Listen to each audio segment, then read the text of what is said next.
मुलांना लग्नासाठी सध्या मुली मिळत नाही. शेतकऱ्याच्या पोरांची लग्न ठरेनात. मुलींना शेतकरी नवरा का नको? मुलांची खरंच लग्न करायची आहेत की नाटकं आहेत? आपण पाहतो की हल्ली लग्न चांगली मुलगा मुलगी असूनही होत नाहीत. का? कारणं असंख्य आहेत. जसं की कमी शिक्षण आहे, नको. पगार कमी आहे, नको. खेड्यात राहतो, नको. शेती नाही, नको. स्वतःचे घर नाही, नको. घरात सासू सासरे आहे, अरे बाप रे, मग खरंच नको. शेती करतो तर अजिबात नको. धंदा करतो, काय सांगावं, खड्ड्यात जाईल, नको. शहरापासून फार लांब राहतो, नको. माझं आयुष्य या शहरात गेले त्या शहरात कसं ॲडजस्ट करीन. रंगाने काळा आहे, अरे बाप रे, नको. विरळ केस आहे, नको. टक्कल आहे, नको. बुटका आहे म्हणून नको. फार उंच आहे म्हणून नको. जाड आहे म्हणून नको. तगड आहे म्हणून नको. चष्मा आहे म्हणून नको. वयात जास्त आहे म्हणून नको. आता ज्या एरियात राहतो तो एरिया बरोबर नाही म्हणून नको. पुढे काय तर मंगळ आहे म्हणून नको. त्याच्या पुढचं कारण म्हणजे एक नाडी आहे म्हणून नको. नक्षत्राचा दोष आहे, मैत्री दोष आहे, राक्षस गड मनुष्य आहे, मग नकोच. आता या असंख्य कारणांनी जर तुम्ही लग्नाला नकार देत राहिलात तर मग लग्न करणार कधी? संसार कुणाबरोबर करणार? तुम्ही मायबाप होणार कधी? तुमच्या जीवनात नातवंड येणार कधी? तुम्ही सासू सासरे आजी आजोबा होणार तरी कधी? बरं, एवढ्या सगळ्या कारणांसाठी मुलांना नकार देत असताना मुलींमध्ये अशी कोणती गुणवैशिष्ट्ये असतात हे आई वडील सांगू शकतील का? अनेक मुलींना स्वयंपाक येत नाही, चहाही करता येत नाही, संसार कसा करतात हेही माहीत नसतं, तडजोड कशी करायची माहीत नसतं. मान्य आहे, मुली हुशार आहेत, जास्त शिकलेल्या आहेत, स्वतःच्या पायावर उभ्या आहेत, म्हणून तुम्ही त्यांच्यापेक्षा हुशार जावयाची आणि त्यांच्या लठ्ठ पगाराची, त्यांच्या प्रॉपर्टीची अपेक्षा ठेवणार.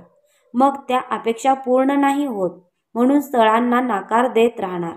आणि या सगळ्या कारणांमुळे मुलींचं वय मात्र वाढत यात सगळ्यात नुकसान होतंय ते कमी पगार असलेल्या निर्व्यसनी मुलांचं, ज्यांना मनापासून जोडीदार हवा असतो पण मुलींच्या आणि त्यांच्या आई वडिलांच्या, काही त्यांच्या नातेवाईकांच्या वेल सेटलच्या व्याख्येमध्ये बसत नाही.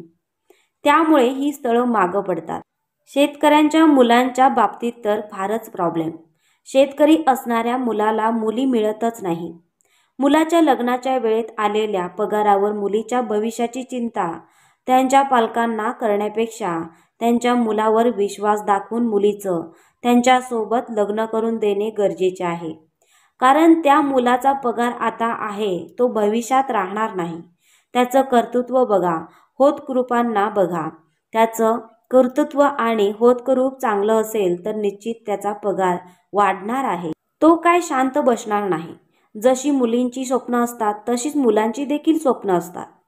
त्याची स्वप्न पूर्ण करण्यासाठी, भरारी घेण्यासाठी उत्साह, उमेद, बळ वाढणार आहे आणि पगारही चांगला आहे. तर मुलगी सुखी राहील हा गैरसमज आहे बरं का, हे लक्षात ठेवा. कित्येक करोडपतींकडे नांदणाऱ्या मुलींची देखील तक्रारी नोंदवल्यात. त्यांच्यावर केसेस चालू आहेत.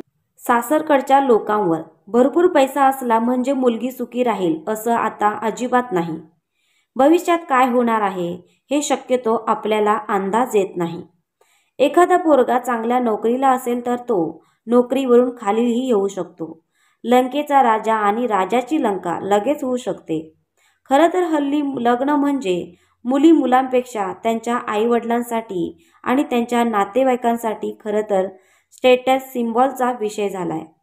माझा जावई डॉक्टर आहे, इंजिनिअरिंग आहे, MB आहे, MSIC आहे, हा मोठेपणा सांगण्यात येतो. आणि एवढं महिन्याचं पॅकेज आहे, तेवढं आहे सांगण्यात पालकांना मोठेपणा वाटतो. आणि तसं स्थळ मिळावं यासाठी प्रत्येक मुलीचा आणि मुलीच्या आईवडिलांचा आणि नातेवाईकांचा प्रयत्न असतो. पण सर्वांनीच अशा अपेक्षा ठेवल्या तर बाकीच्या मुलांनी करायचं काय? त्यांची लग्न कशी होणार हा प्रश्न आहे. पूर्वीच्या काळी जेव्हा लग्न व्हायचं त्यावेळी मुलं मुली एकमेकांना पाहायचे देखील नाहीत. लग्न लावून दिली जायची म्हणून काही घटस्फोट व्हायचे का? तेव्हा ॲडजस्टमेंट केली जायची ना. उलट घटस्फोटाचं प्रमाण त्यावेळी कमी होतं.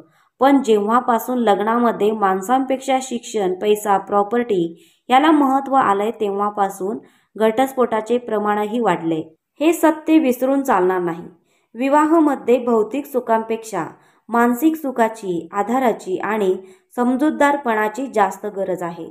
आई वडिलांनी आपल्या मुलीच्या स्वप्नांचा विचार जरूर करावा, पण तो करत असताना त्यांच्या वाढत जाणाऱ्या वयाचा आणि निघून गेलेल्या वेळेची भान आई वडिलांनी आणि त्यांच्या नातेवाईकांना ठेवायलाच हवं.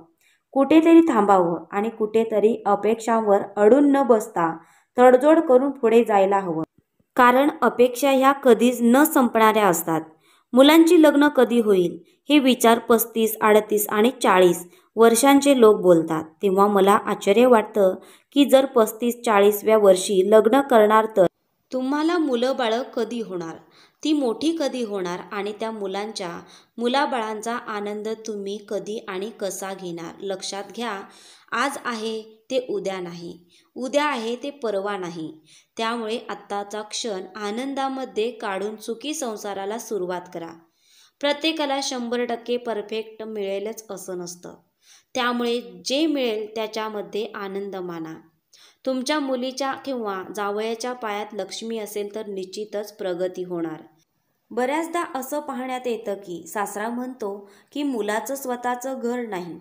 मुलाचे वय किती तर 28 ते 30 या दरम्यान आहे. अहो काका, तुमचं जेव्हा लग्न झालं आणि तुम्ही जेव्हा 28 ते 30 वर्षाचे होता तेव्हा तुमचं स्वतःचं घर झालं का? अर्थातच.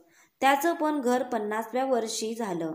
त्याच पद्धतीने त्यांना यात वाटतं की 28 ते 30च्या मुलांची एवढी प्रगती असावी की बास रे बास, मुलीला मार्शल डिशमध्ये फिरवावं. तर लक्षात घ्या, थोड्याशा अपेक्षा कमी करा. मी मुलीच्या आई वडिलांना दोष देत नाही, यातला भाग नाही.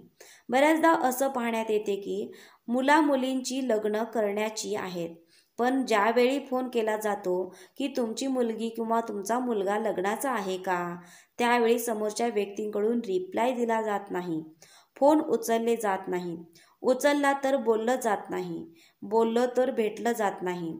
अगदी कांदे पोहे, आता तो विषय लांबच राहिला. मुलगी म्हणते की मी आधी भेटते, पाहते आणि मला आवडला तर विचार करते. बऱ्याचदा असे पाहण्यात आले की मुलगी म्हणते मी त्यांच्याबरोबर राहील, म्हणजे काय म्हणतात ते लिव्ह रिलेशनशिप राहील आणि मला वाटलं तर पुढे कंटिन्यू करेन. नाही चाललं असं.